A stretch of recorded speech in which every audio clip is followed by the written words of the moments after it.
ಎಲ್ಲರೂ ಹೇಗಿದ್ದೀರಾ? ಎಲ್ಲರೂ ಚೆನ್ನಾಗಿದ್ದೀರಾ ಅಂತ ಅಂದ್ಕೊಂಡಿದ್ದೀನಿ. Welcome back to our channel and this is a Sunday morning ಬೇಗ ಎದ್ದೇಳೋದ್ರಲ್ಲೇ ಉತ್ಸಾಹನೇ ಬೇರೆ ಇರುತ್ತೆ. ಎದ್ದಾಗ ಒಂದು 5 ಮಿನಿಟ್ಸ್ ಸ್ವಲ್ಪ ಫ್ರೆಶ್ ಅಪ್ ಆಗೋವರೆಗೂ ಸ್ವಲ್ಪ ನಿದ್ದೆ ಅನ್ನೋದು ನಮ್ಮ ಮೈಂಡಲ್ಲಿರುತ್ತೆ ಹೊರತು, ಅದಾದಮೇಲೆ ಆ ಒಂದು ಫ್ರೆಶ್ ಗಾಳಿ, ಎಸ್ಪೆಷಲಿ ಇನ್ನು ಏನು ಹೇಳ್ತಾರಲ್ಲ, ಮಳೆಗಾಲದಲ್ಲಿ ಸಿಕ್ಕಾಪಟ್ಟೆ ಚೆನ್ನಾಗಿರುತ್ತೆ ಮಾರ್ನಿಂಗು. ಸೊ ನನಗೆ ಇವತ್ತು ಎಕ್ಸ್ಪೀರಿಯನ್ಸ್ ಆಯಿತು. ಸೊ ಪಾಪು ಆದಾಗಿಂದ ನಾನು ಬೇಗ ಎದ್ದಿದ್ದೇ ಇಲ್ಲ. ಸೊ ಬೇಗ ಎದ್ದೇಳಬೇಕು ಅಂತಲೇ ಪ್ಲ್ಯಾನ್ ಮಾಡಿಕೊಂಡು ಅಲಾರಮ್ ಇಟ್ಕೊಂಡು ಬೇಗ ಎದ್ದು ನನ್ನ ಡೇನ ನಾನು ಸ್ಟಾರ್ಟ್ ಮಾಡಿದ್ದೀನಿ. ಸೊ ಮಾರ್ನಿಂಗ್ ಬಂದಿದ್ದೆ, ಗ್ಯಾಸ್ ಎಲ್ಲ ಸಿಕ್ಕಾಪಟ್ಟೆ ಮೆಸ್ಸಿ ಆಗಿತ್ತು, ಅದನ್ನು ಕ್ಲೀನ್ ಮಾಡ್ಕೊತಾ ಇದ್ದೀನಿ. ನಾನು ಈ ಕೆಲಸನ ಆದಷ್ಟು ನೈಟೇ ಮಾಡ್ಕೊಂಡ್ಬಿಡ್ತೀನಿ.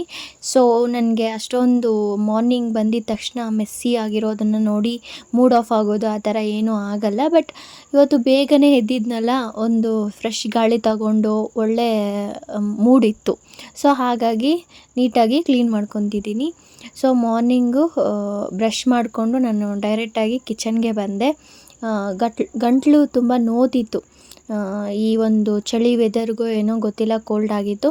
ಸೊ ಹಾಗಾಗಿ ಬಿಸಿ ನೀರು ಇಟ್ಕೊಳ್ಳೋಣ ಅಂತ ಹೇಳಿಬಿಟ್ಟು ಕಿಚನ್ಗೆ ಬಂದೆ. ಕೆಲವೊಂದು ಮಾರ್ನಿಂಗ್ಸು ನಮಗೆ ತುಂಬ ಉತ್ಸಾಹನ ಕೊಡುತ್ತೆ. ಡೇ ಫುಲ್ಲು ನಾವು ಹ್ಯಾಪಿಯಾಗಿರ್ತೀವಿ, ಚೆನ್ನಾಗಿರುತ್ತೆ. ಬಟ್ ಕೆಲವೊಂದು ಮಾರ್ನಿಂಗ್ಸ್ ಮಾತ್ರ ಗಜಿಬಿಜಿಯಾಗಿ ಮೈಂಡಲ್ಲಿ ಏನೋ ಒಂಥರ ಓಡ್ತಾ ಇರುತ್ತೆ. ಫ್ಯೂಚರ್ಸ್ದೆಲ್ಲ ನೆನಪಾಗ್ತಾ ಇರುತ್ತೆ. ಫ್ಯೂಚರಲ್ಲಿ ಏನು ಮಾಡಬೇಕು, ಪಾಸ್ಟಲ್ಲಿ ಏನಾಯಿತು, ಆ ಥರ ಒಂದು ಗಜಿಬಿಜಿ ಅನ್ನೋದು ನಮ್ಮ ಮೈಂಡ್ಗೆ ಓಡ್ತಾ ಇರುತ್ತೆ. ಬಟ್ ಬೇಗ ಎದ್ದೇಳೋದ್ರಿಂದ ಮಾರ್ನಿಂಗು ನಮ್ಮ ಒಂದು ಡೇ ಫುಲ್ಲು ಡಿಸೈಡ್ ಆಗುತ್ತೆ, ಅದು ನಿಜಾನೇ. ಬಟ್ ಕೆಲವೊಂದು ಪ್ರೆಷರ್ಸ್ ಇದ್ದೇ ಇರುತ್ತಲ್ವ. ಫಾರ್ ಎಕ್ಸಾಂಪಲ್ ನಾನೇ ತಗೊಳ್ಳಿ, ಪಾಪು ಇರುತ್ತೆ, ಎದ್ದೇಳೋಕ್ಕಾಗಲ್ಲ, ಆವಾಗ ಟೈಮ್ ಡಿಲೇ ಆಗೇ ಆಗುತ್ತೆ ಮಾರ್ನಿಂಗು. ಹಂಗಂತೇಳ್ಬಿಟ್ಟು ಡೇ ಫುಲ್ಲು ನಾನು ಮಾರ್ನಿಂಗ್ ಲೇಟಾಗಿ ಎದ್ದೆ ಅನ್ನೋದರಿಂದ ನಾನು ಡಿಸೈಡ್ ಮಾಡಿಕೊಂಡು ವೇಸ್ಟ್ ಮಾಡೋಕ್ಕಾಗಲ್ಲ ಅಲ್ವಾ. ಸೊ ನಾವು ಡೀಪ್ ಬ್ರೀತ್ ತಗೊಳ್ಬೇಕು. ನಮ್ಮ ಡೇನ, ಇದು ನನ್ನದು, ಇದು ನನ್ನ ದಿನ, ಈ ದಿನ ನಾನು ಚೆನ್ನಾಗಿ ಹ್ಯಾಪಿಯಾಗೇ ಇರಬೇಕು ಅಂತ ಹೇಳ್ಬಿಟ್ಟು ಡಿಸೈಡ್ ಮಾಡಿ ನಮ್ಮ ದಿನನ ನಾವು ತುಂಬ ಉತ್ಸಾಹದಿಂದ ಸ್ಟಾರ್ಟ್ ಮಾಡಬೇಕು. ಸೊ ಎಷ್ಟೇ ಪ್ರೆಷರ್ ಇರಲಿ, ಎಷ್ಟೇ ನೋವು ಇರಲಿ, ಎಷ್ಟೇ ಅಡೆತಡೆಗಳಿರಲಿ, ಈ ಥರ ಆಗುತ್ತಾ, ಅದು ಈ ಥರ ಆಗುತ್ತಾ, ವಿಷಯ ಹಿಂಗಾಗ್ಬಿಟ್ರೆ, ಮ್ಯಾಟ್ರ್ ಹಂಗಾಗ್ಬಿಟ್ರೆ, ಈ ಸಿಚುವೇಶನ್ ಈ ಥರ ನಡೆದ್ಬಿಟ್ರೆ, ಅವ್ರು ಹಂಗನ್ಬಿಟ್ರೆ, ಇವ್ರು ಹಿಂಗನ್ಬಿಟ್ರೆ, ಸೊ ಈ ಥರ ಎಲ್ಲ ಒಂದು ಥಾಟ್ಸ್ನ ನಾವು ಬಿಟ್ಬಿಡಬೇಕು. ಅಟ್ ಪ್ರೆಸೆಂಟ್ ನಾವು ಏನು ಜೀವಿಸ್ತಾ ಇದ್ದೀವಿ ಅದೇ ನಮ್ಮ ಕ್ಷಣಗಳು. ಅದನ್ನು ನಾವು ಸ್ವಾದಿಸಬೇಕು, ಜೀವಿಸಬೇಕು, ಮುಂದೆ ನಾವು ಹೋಗ್ತಾ ಇರಬೇಕು ಅಷ್ಟೆ. ಕೆಲವೊಮ್ಮೆ ಕೆಲವೊಂದು ಆ್ಯಕ್ಷನ್ಸ್ ಕೂಡ ನಮ್ಮ ಮೈಂಡ್ಸೆಟ್ನ ಸೆಟ್ ಮಾಡುತ್ತೆ ಅಂತಾರೆ ಮಾರ್ನಿಂಗ್ ಟೈಮ್. ಸೊ ಈ ಥರ ವಾಕ್ ಮಾಡೋದಾಗಿರ್ಬೋದು, ಒಂದು ಒಳ್ಳೆ ವಾಟರ್ ಕುಡಿಯೋದಾಗಿರ್ಬೋದು, ವಿಂಡೋ ಓಪನ್ ಮಾಡೋದಾಗಿರ್ಬೋದು, ಎಲ್ಲನೂ ಅಷ್ಟೇ ನಮ್ಮ ಮೈಂಡನ್ನ ರೀಸೆಟ್ ಮಾಡುತ್ತೆ. ಮಾರ್ನಿಂಗ್ ಎದ್ದೇಳೋದು ಎಷ್ಟೇ ಲೇಟ್ ಆದರೂ, ಎಷ್ಟೇ ಬೇಗ ಎದ್ದೇಳಿದ್ರೂ ಕೂಡ ಹರಿಬರಿಯಾಗಿ ನಾವು ಕಿಚನ್ ಕಡೆ ಓಡೋಗೋದು, ನಾವು ತುಂಬ ಪ್ರೆಷರ್ ತಗೊಳೋದು ಅಲ್ಲ. ನಮಗಾಗಿ ನಾವು ಟೈಮ್ ಕೊಡಬೇಕು. ಮಾರ್ನಿಂಗ್ ಟೈಮು ಒಂದು ಸ್ವಲ್ಪ ಏನಾದರೂ ಡ್ರಿಂಕ್ ಕುಡಿಬೇಕು, ಒಂದು ಸ್ವಲ್ಪ ಹೊತ್ತು ಗಾಳಿಯಲ್ಲಿ ಓಡಾಡಬೇಕು, ಒಂದು ಫ್ರೆಶ್ ಗಾಳಿನ ನಾವು ಸ್ವಾದಿಸಬೇಕು. ಸೊ ಇದೆಲ್ಲ ಸ್ಮಾಲ್ ಥಿಂಗ್ಸ್ ನಮ್ಮ ಡೇನ ಡಿಸೈಡ್ ಮಾಡುತ್ತೆ. ಹಂಗಂತ ನಾನು ಹರಿಬರಿಯಾಗಿ ಕಿಚನ್ ಕಡೆ ಓಡೋಗಿಲ್ಲ ಅಂತನಾ? ಇಲ್ಲ, ನಾನು ಸುಮಾರು ಸಲ ಮಾಡಿದ್ದೀನಿ. ಸೊ ಒಂದೊಂದು ಸಲ ಬೇಗ ಎದ್ದಾಗ ನನಗೆ ನಾನೇ ಮೋಟಿವೇಶನ್ ತಗೊತೀನಿ. ಸೊ ಇದನ್ನೆಲ್ಲ ನನ್ನ ಮೈಂಡಲ್ಲಿ ಅಂದ್ಕೊತೀನಿ. ಸೊ ಅದನ್ನೇ ನಾನು ನಿಮಗೆ ಹೇಳ್ತಿದ್ದೀನಿ. ಸೊ ನಿಮಗೆ ಸ್ವಲ್ಪ ಮೋಟಿವೇಶನ್ ಸಿಕ್ಕಂಗೆ ಆಗುತ್ತೆ ಮಾರ್ನಿಂಗ್ ಟೈಮ್. ಸೊ ಈಗ ಮಾರ್ನಿಂಗ್ ನಾನು ಸ್ನಾನಕ್ಕೆ ಹೋಗಿದ್ದಾಗ ಆಲೂಗಡ್ಡೆನ ಬೇಯಲಿಕ್ಕೆ ಇಟ್ಟಿದ್ದೆ. 2 ವಿಷಿಲ್ ಬಂದಮೇಲೆ ಆಫ್ ಮಾಡೋಕ್ಕೆ ಹೇಳಿದ್ದೆ ನನ್ನ ತಂಗಿಗೆ. ಸೊ ಅವಳು ಆಫ್ ಮಾಡಿದ್ಲು, ಚೆನ್ನಾಗಿ ಬೆಂದಿತ್ತು. ಇವಾಗ ನಾನು ಡಿಸೈಡ್ ಆಗಿರೋದು, ಇವತ್ತು ಮಾರ್ನಿಂಗ್ ನಾನು ಬ್ರೇಕ್ಫಾಸ್ಟ್ ಮಾಡೋದಕ್ಕೆ ಡಿಸೈಡ್ ಆಗಿರೋದು ಮಸಾಲೆ ದೋಸೆ ಮಾಡೋಣ ಅಂತ ಹೇಳಿಬಿಟ್ಟು. ಸೊ ಅದಕ್ಕೆ ಈಗ ಬ್ಯಾಡಗೆ ಮೆಣಸಿನ್ಕಾಯಿ, ಆಮೇಲೆ ಒಣಮೆಣಸಿನ್ಕಾಯಿ ಒಂದು 4 ಬಿಸಿ ನೀರಲ್ಲಿ ನೆನೆಸ್ಕೊತಿದ್ದೀನಿ. ಸೊ ಅದೇ ಗ್ಯಾಪಲ್ಲಿ ಪಾಪುಗೆ ಬ್ರೇಕ್ಫಾಸ್ಟು ತಿನ್ನಿಸ್ಬಿಡ್ಬೇಕಲ್ಲ. ನಮ್ದು ಎಷ್ಟೇ ಲೇಟ್ ಆದರೂ ಅವಳಿಗೆ ಏನೇ ಒಂದು ಅಡೆತಡೆ ಬಂದ್ರೂ ನಾನು 8:30ಗೆಲ್ಲ ಅವಳಿಗೆ ಬ್ರೇಕ್ಫಾಸ್ಟ್ ಮಾಡಿಸ್ಬಿಡ್ತೀನಿ. ಸೊ ಹಾಗಾಗಿ ಅವಳಿಗೆ ಒಂದು ಚಿಕ್ಕ ಪಾತ್ರೆಯಲ್ಲಿ ಸ್ವಲ್ಪ ಅನ್ನನ ಬೇಯಲಿಕ್ಕೆ ಇಟ್ಟಿದ್ದೀನಿ. ಸೊ ಈ ಕಡೆ ಚಟ್ನಿ ಮಾಡ್ಕೊಂಬಿಡೋಣ ಫಸ್ಟು ಅಂತ ಹೇಳಿಬಿಟ್ಟು ಒಂದು ಸ್ವಲ್ಪ ಎಣ್ಣೆ ಹಾಕಿ ಕಡಲೆಬೇಳೆ ಮತ್ತು ಕಡಲೆ ಬೀಜನ ಹುರ್ಕೊತಿದ್ದೀನಿ. ಹುರ್ಕೊಂಡು ಜಾರಿಗೆ ತಗೊಬೇಕು. ಸೊ ಫಸ್ಟು ಚಟ್ನಿ ಮಾಡ್ಕೊಂಬಿಡೋಣ ಅಂತ. ಸೊ ಈಗ ಅದೇ ಬಾಣಲಿಗೆ 4-5 ಹಸಿಮೆಣಸಿನ್ಕಾಯಿ, ಶುಂಠಿ, ಬೆಳ್ಳುಳ್ಳಿ ಸ್ವಲ್ಪ ಆ್ಯಂಡ್ ಅದಾದಮೇಲೆ ಸ್ವಲ್ಪ ಹುಣಸೆಹಣ್ಣು ಹಾಕ್ಕೊಂಡು ಚೆನ್ನಾಗಿ ಹುರ್ಕೊತಿದ್ದೀನಿ. ಅದನ್ನು ಕೂಡ ಸೇಮ್ ಜಾರ್ಗೆ ತಗೊಂಡಿದ್ದೀನಿ.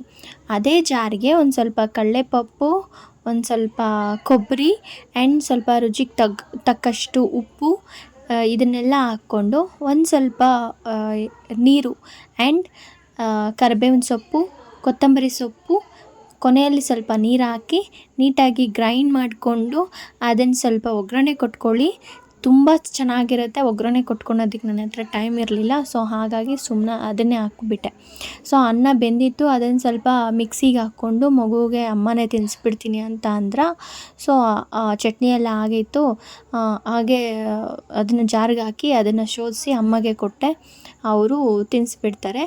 ಅಷ್ಟರಲ್ಲಿ ನಾನೀಗ ಆಲೂಗಡ್ಡೆ ಪಲ್ಯ ಮಾಡಿಬಿಡೋಣ ಅಂತ ಹೇಳಿಬಿಟ್ಟು ಎಲ್ಲ ಮಾಡ್ಕೊತಿದ್ದೀನಿ. ಏನಿಲ್ಲ, ಒಗ್ಗರಣೆ ಸಿಂಪಲ್ಲಾಗೆ ಹಾಕ್ಕೊಳ್ಳೋದು, ನಾರ್ಮಲಾಗೆ ಮಾಡ್ಕೊತಿದ್ದೀನಿ. ಅದರಲ್ಲೇನು ಸ್ಪೆಷಲಾಗಿ ಏನು ಮಾಡ್ತಿಲ್ಲ. ಸೊ ಹಾಗಾಗಿ ನಾನು ರೆಸಿಪಿ ಶೇರ್ ಮಾಡ್ತಿಲ್ಲ ಅಷ್ಟೇ. ಎಣ್ಣೆ, ಸಾಸಿವೆ, ಈರುಳ್ಳಿ ಮತ್ತು ಕಡಲೆಬೇಳೆ, ಸ್ವಲ್ಪ ನಾವು ಬೇಯಿಸ್ಕೊಂಡಿರೋವಂಥ ಆಲೂಗಡ್ಡೆ ಎಲ್ಲ ಹಾಕಿ ಉಪ್ಪು ಖಾರ ಎಲ್ಲ ಸೇರಿಸಿ ಲಾಸ್ಟಲ್ಲಿ ಕೊತ್ತಂಬರಿ ಸ್ವಲ್ಪ ಸೇರಿಸಿ ಅದನ್ನು ನೀಟಾಗಿ ಮಿಕ್ಸ್ ಮಾಡಿಕೊಂಡ್ರೆ ಆಲೂಗಡ್ಡೆ ಪಲ್ಯ ರೆಡಿ ಆಗೋಗುತ್ತೆ. ಸೊ ಇದೇ ಆಗಿತ್ತು ರೆಸಿಪಿ. ಸೊ ಬಾಬು ಸಾಲಿಡ್ಸ್ ಬಗ್ಗೆ ಒಂದು ಲಾಸ್ಟ್ ವ್ಲಾಗಲ್ಲಿ ನಾನು ಶೇರ್ ಮಾಡಿದ್ದೆ. ಬಾಯ್ಲ್ಡ್ ವಾಟರ್ ಅಂದರೆ rice boiled water and dal boil ಮಾಡಿರೋವಂಥ ವಾಟರ್ ಕುಡಿಸ್ತಿದ್ದೀನಿ ಅಂತ. ಅದನ್ನು 5 days 6 days ಕಂಟಿನ್ಯೂ ಮಾಡಿ ಅದಾದಮೇಲೆ ಪ್ಯೂರೀಸ್ ಕಡೆ ಬಂದೆ. ಲೈಕ್ ರಾಗಿ ಸರಿ ಆಗಿರ್ಬೋದು, ಕ್ಯಾರೆಟ್ ಪ್ಯೂರಿ ಆಗಿರ್ಬೋದು, ಅನ್ನ ಬೇಯಿಸಿ ಅದನ್ನು ಪ್ಯೂರಿ ಮಾಡಿ ತಿನ್ನಿಸೋದಾಗಿರ್ಬೋದು. ಸೊ ಹೀಗಾಗಿ ಈ ಥರ ತಿನ್ನಿಸ್ತಿದ್ದೀನಿ ಈಗ. ಸೊ ನೆಕ್ಸ್ಟ್ ಬಂದು ಬಾಣಲಿಗೆ ಎಣ್ಣೆ ಮತ್ತು ಈರುಳ್ಳಿ, ಬೆಳ್ಳುಳ್ಳಿ ಆ್ಯಂಡ್ ಹುಣಸೆಹಣ್ಣು ಹಾಕಿ ನೀಟಾಗಿ ಬಾಡಿಸ್ಕೊತಿದ್ದೀನಿ. ನಾನೀಗ ಇದನ್ನು ಮಾಡ್ಕೊತಿರೋದು ದೋಸೆಗೆ ಖಾರ ಬೆಳೀತಾರಲ್ವ ಮಸಾಲೆ, ಅದು ಆ ಒಂದು ಟಾಪಿಂಗ್ಗೆ ಇದನ್ನು ನಾನು ಮಾಡ್ಕೊತಿದ್ದೀನಿ. ನೀಟಾಗಿ ಬಾಡಿಸ್ಕೊಂಡು ಅದನ್ನು ಸ್ವಲ್ಪ ಜಾರ್ಗೆ ತಗೊತಿದ್ದೀನಿ. ದಿನ ನಾವು ಒಂದೇ ಥರ ದೋಸೆ ತಿಂತೀವಲ್ವ, ಈ ಥರ ಒಂದು ಸಲ ಟ್ರೈ ಮಾಡಿ ನೋಡಿ, ನೀವೇ ಹೇಳ್ತೀರಾ ಚೆನ್ನಾಗಿರುತ್ತೆ ಅಂತ. ಸೊ ನಾವು ಮೊದಲೇ ನೆನೆಸ್ಕೊಂಡಿದ್ವಲ್ಲ ಬ್ಯಾಡಗೆ ಮೆಣಸಿನ್ಕಾಯಿ ಮತ್ತು ಖಾರದ ಮೆಣಸಿನ್ಕಾಯಿ, ಅದನ್ನು ಈಗ ನಾನು ಸೇರಿಸ್ಕೊಂಡು ರುಬ್ಕೊತಿದ್ದೀನಿ. ರುಬ್ಬಿದಾದಮೇಲೆ ನೋಡಿ ಖಾರ ಎಷ್ಟು ಚೆನ್ನಾಗಿದೆ ರೆಡ್ಡಾಗಿ. ಸೊ ರೆಡ್ ಕಲರ್ ಬರಬೇಕು ಅಂತಂದರೆ ನಾವು ಬ್ಯಾಡಗೆ ಮೆಣಸಿನ್ಕಾಯಿ ಸೇರಿಸ್ಕೊಳ್ಳಬೇಕು. ಆ್ಯಂಡ್ ಇನ್ನೊಂದು ಮರೆತುಬಿಟ್ಟೆ, ಈ ಒಂದು ಖಾರಕ್ಕೆ ಸಾಲ್ಟ್ ಹಾಕ್ಕೊಬೇಕು, ಅದನ್ನು ಹೇಳೋದು ಮರೆತುಬಿಟ್ಟೆ, ನೀವು ಆ್ಯಡ್ ಮಾಡ್ಕೊಳ್ಳಿ. ಸೊ ಈಗ ನಾನು ದೋಸೆ ಹಾಕ್ಕೊತಿದ್ದೀನಿ. ದೋಸೆ ಮೇಲೆ ಈ ಖಾರನ ನೀಟಾಗಿ ಸ್ಪ್ರೆಡ್ ಮಾಡ್ಕೊತಿದ್ದೀನಿ. ಸ್ಪ್ರೆಡ್ ಮಾಡ್ಕೊಂಡಿದ್ದೆಲ್ಲ ಆದಮೇಲೆ ನಾವು ನಾರ್ಮಲಾಗಿ ಮಾಡಿರ್ತೀವಲ್ವ ಆಲೂಗಡ್ಡೆ, ಅದನ್ನು ನಾನು ಈಗ ಇಟ್ಕೊತೀನಿ. ನಿಮಗೆ ಸ್ವಲ್ಪ ಖಾರ ಜಾಸ್ತಿ ತಿಂತೀರಾ ಅಂತ ಅಂದರೆ ಇನ್ನೂ ಈ ಸ್ಪ್ರೆಡ್ಡಿಂಗ್ ಅನ್ನೋದು ಇನ್ನೂ ಜಾಸ್ತಿ ಮಾಡ್ಕೋಬೋದು, ಏನೂ ತೊಂದರೆ ಇಲ್ಲ, ಚೆನ್ನಾಗಿರುತ್ತೆ. ಸೊ ನಮ್ಮ ಮನೇಲಿ ಕಡಿಮೆ ತಿನ್ನೋದ್ರಿಂದ ನಾನು ಕಡಿಮೆ ಹಾಕಿ ಆಲೂಗಡ್ಡೆನ ಸ್ಪ್ರೆಡ್ ಮಾಡಿಕೊಂಡು ಈಗ ನಾನು ದೋಸೆನ ರೆಡಿ ಮಾಡ್ಕೊತಿದ್ದೀನಿ. ನೋಡಿ ಎಷ್ಟು ಚೆನ್ನಾಗಿದೆ ಅಂತ. ಸೊ ಒಂದು ಸಲ ಟ್ರೈ ಮಾಡಿ ನನಗೆ ಕಮೆಂಟಲ್ಲಿ ತಿಳಿಸಿ ಹೇಗೆ ಬಂದಿದೆ ಅಂತ. ಸೊ ಊಟ ಎಲ್ಲ ತಿಂದಿದ್ದಾದಮೇಲೆ ಪಾಪುನ ಮಲಗಿಸಿದ್ರು ಮಮ್ಮಿ. ಚೆನ್ನಾಗೈತಾ ಉಪ್ಪು ಖಾರ ಎಲ್ಲ?